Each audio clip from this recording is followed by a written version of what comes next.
is there a way to be a good mixer without being a tech geek? And I just want to say straight up, I am not a tech geek.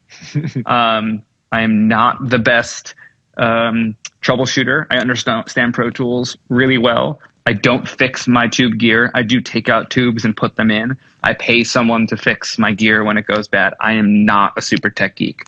I think I'm a very even split of creative to tech brain, maybe 60-40 on the technical aspect, because I understand technical techniques in order to get sounds to do a certain thing. But I am definitely not a tech geek. So I want to answer that loud and proud, because don't trust me with your computer. I'm not going to code software, and I'm not going to build you a compressor by hand. I can solder, but I don't want to. Well, but I think that's exactly the point of a lot of this stuff, is that you understand it well enough to hire somebody who's a real expert and communicate with them. Yeah. And anything else is, if it's not your primary job and it's not interesting to you, you don't really need to know it. But you know enough technical stuff to be able to repair things, communicate with people, and explain a problem. Yeah. And keep my computer working all the time. Yeah. You know, like it's flawless. We don't really have crashes between Josh and I. The system is working.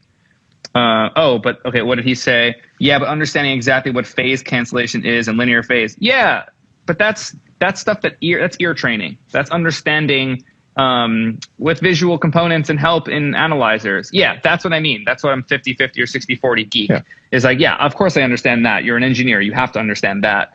That doesn't sound like technical to me. No, that's an hour on Google and a little experimentation, which is, and also maybe that's more than a lot of people do, but like, yeah, that's terminology. No, but that's math and music. That's not technical, like geek stuff. I don't know. That's a gray area. Like, if you're going to be a producer, you should understand phase alignment.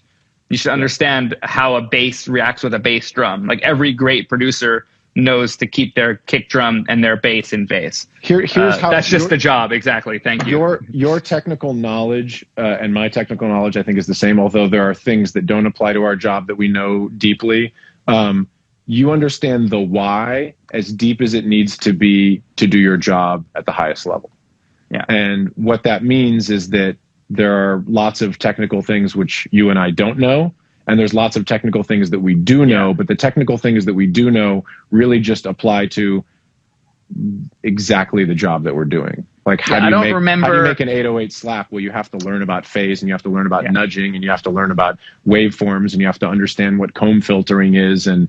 But that just comes from Googling and learning and But you don't have to remember or ever learn how to write automation on an SSL console. I don't remember how to do that. I used to know how. And I don't remember how to bias a tape machine. I used to know how.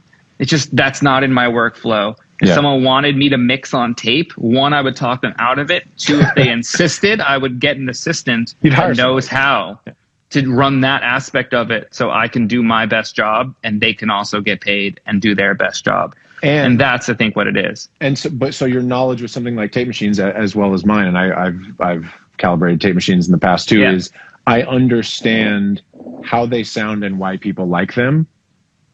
And that's kind of the important part. Like what is it that people like about them, and how can I apply that?